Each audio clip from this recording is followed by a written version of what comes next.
recette du jour, la pizza à ma mère Marielle.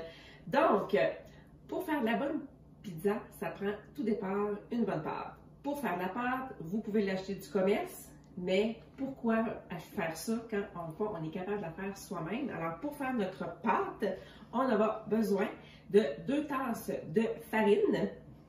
Donc, farine tout usage ou encore farine de blé, si c'est possible. On a besoin de 1 tasse d'eau tiède. On a besoin d'une cuillerée à thé de levure. Vous pouvez prendre de la levure ordinaire ou de la levure à pizza. C'est ça, non? Ensuite, on a besoin d'une cuillerée à thé de sel qu'on va déposer tout de suite dans l'eau. Et on a besoin d'une cuillerée à thé de sucre. Donc, j'ai dit de sel, c'était de sucre au départ dans l'eau. Et là, c'est le sel dans la farine. Il ne faut pas se mélanger. Très important. Pourquoi? Parce que ma levure a besoin, dans le fond, du sucre pour pouvoir devenir active. Alors, une fois qu'elle est dans mon eau tiède, je vais brasser pour être sûr que c'est bien dilué. Je vais ajouter ma levure sur le dessus. Je vais laisser agir, on dit à peu près 2-3 minutes. Brassez pas, c'est pas une bonne idée, ça ne lèvera pas. Donc, vous faites juste la laisser comme ça, déposer. Vous allez voir, il y a comme une genre de mousse, là, ça va donner comme mousseux sur le dessus. Ça veut dire qu'elle est active, elle va être prête dans quelques minutes. On va mettre de côté pour le moment et tout ce qu'on va faire après. Moi, j'utilise mon Extra Chef. Vous pourriez faire aussi dans un grand bol à la main, c'est possible également. Il y en a qui vont utiliser le gros robot qui fait bien du bruit. Moi, c'est mon mini robot, mon gros robot manuel. Alors, je vais prendre ici ma farine avec mon sucre, mon sel. Je vais finir par le faire comme il faut. Mon sel ici, comme ça. Je mélange. Je vais ajouter à mon Extra Chef. Et une fois que mon mélange d'eau avec la levure va être prêt, je vais ajouter dans ma farine. Je vais fermer mon couvercle, donner quelques coups de hachoir. Ensuite, je vais pouvoir déposer sur mon comptoir ma préparation de pâte. Idéalement, on met toujours au préalable, je vais juste ici faire un petit peu d'eau, on met toujours au préalable, on farine notre surface de travail pour que notre pizza, notre pâte ne colle pas. Alors, bien évidemment, laissez reposer aussi votre pâte un petit 30 minutes, 1 heure, pour qu'elle puisse gonfler, un premier gonflage. Donc ici, j'en avais une de préparée. Celle-là, elle est à la farine de blé entier. Et elle a gonflé toute la nuit. Oui, c'est ça. Donc, elle va vraiment être parfaite. Ce qu'il faut comprendre aussi, moi, une technique que j'utilise beaucoup, c'est de préparer, dans le fond, ma pizza comme ça, ma pâte d'avance. Donc, je peux la congeler. Donc, avant qu'elle lève, je ne la fais pas lever. Je vais la mettre dans un garde-gel, dans un contenant qui va au congélateur. Je vais la mettre là. Et, par improvisation, jeudi soir, je fais « Ah, il me semble qu'une petite pizza, ça serait bon. » Bien, le matin, je vais sortir ma pâte, avoir le temps de gonfler dans la journée et bingo, 2 temps, 3 secondes, ça va être fait. Alors, je vais séparer ma pâte en 2 parce qu'une recette, comme je vous ai donné, ça donne l'équivalent de 2 portions de pizza. Et là, pourquoi je dis que c'est la pâte à Marielle, la pizza, c'est que nous, pendant le temps des fêtes, c'est comme notre petite recette d'entrée. Donc là, on ne parlera pas d'une pizza avec pepperoni, avec la pizza traditionnelle qu'on va manger normalement en termes de souper. C'est vraiment une petite pizza qu'on se fait en entrée. Et honnêtement, on est une gang de mouettes quand on fait cette pizza-là. On dirait que je ne sais pas pourquoi, elle est écœurante. Alors, ici, ce que je suis en train de faire, je suis en train d'abaisser ma pâte pour lui donner une texture mince. C'est préférable. Aussi, on veut pas, là, on n'est pas dans un concept de grosse pizza avec grosse croûte épaisse. On est vraiment dans un concept de pizza croûte mince. Donc, je vais l'étendre. La recommandation que je vous dirais, c'est, ça va être bizarre, là, mais faites-la pas ronde. Faites-la mince, mais en longueur. Pourquoi? Parce qu'on va la mettre en petites bouchées. Alors, c'est plus facile à couper quand elle est faite en long. On la coupe en deux dans le sens de la longueur, en petites bouchées dans l'autre sens. Et là, dans un plateau de service, les mouettes arrivent et je vous dis là, ça prend 3 secondes, il n'y en a plus. Il faut vraiment que tu sois proche, là, comme au McDo, bien proche, pour être sûr et certain d'avoir ta portion, sinon, c'est comme les frites, il n'y en a plus. Alors, je vais l'étendre comme ça ici, donc vous voyez, quand même assez mince. Et je vais venir mettre sur le dessus un petit peu de sauce pizza. Sauce pizza, honnêtement, vous pouvez la faire vous-même.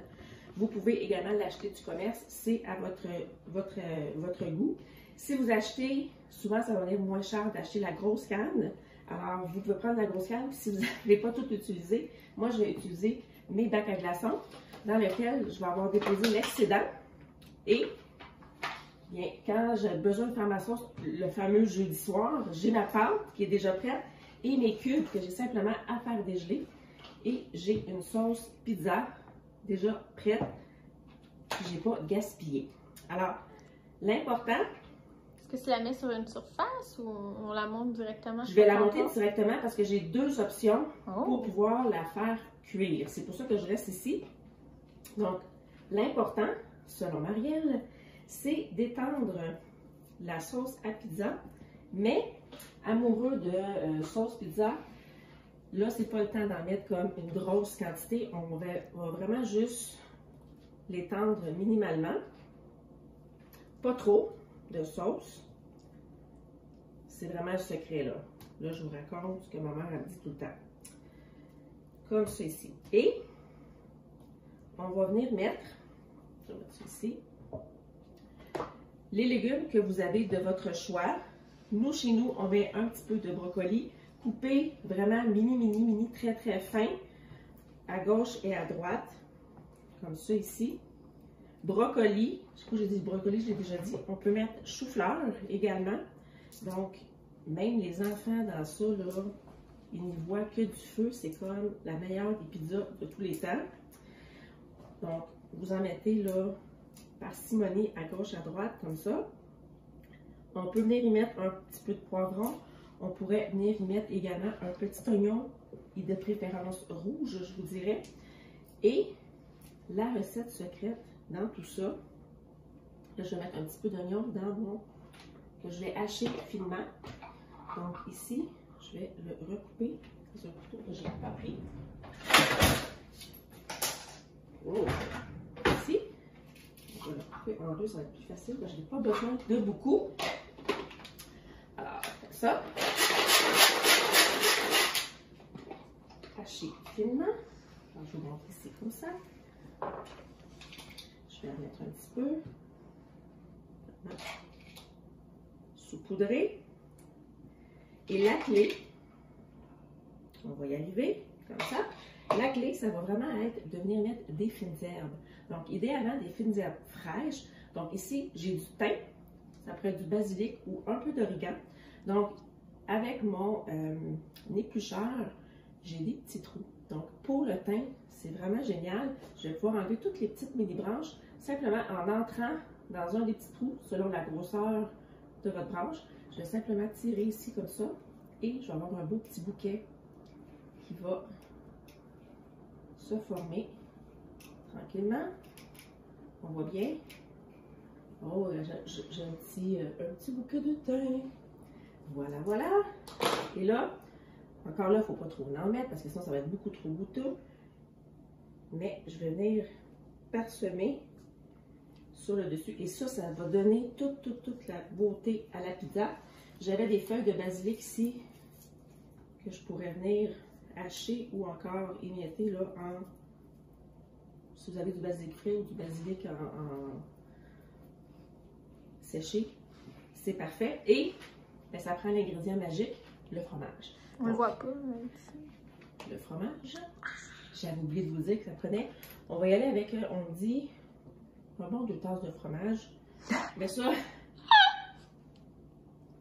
c'est à votre goût. Ça peut être une tasse aussi. Alors, je blague. On est amateur de fromage. Vous en mettez. Si vous voulez varier, Vous pouvez mélanger fromage mozzarella avec fromage parmesan, fromage reggiano. C'est tout aussi bon, ça va donner la petite touche. Donc, je vous l'ai dit, vous pouvez utiliser le four traditionnel sur une plaque, c'est parfait. Plaque en silicone que vous pouvez également mettre votre pizza dessus. Vous faites cuire au four. Donc, on est à 400, plus c'est fort, mieux c'est. Ou encore, 400 pour 10, 15, 20 minutes, dépendamment, 30 minutes maximum. Vous allez gager là, en fonction de la couleur de votre pizza. Sinon, moi ici, j'utilise souvent, quand je veux que ce soit rapide, mon micro-grill. C'est comme l'équivalent d'un four, d'un barbecue pour le micro-ondes. Donc, je vais le faire préchauffer. Évitablement, la longueur de ma pizza ne fonctionne pas, alors je vais la couper en deux. Je vais la mettre dedans, dans mon micro-grill déjà préchauffé, en position cocotte, parce que je ne voudrais pas mon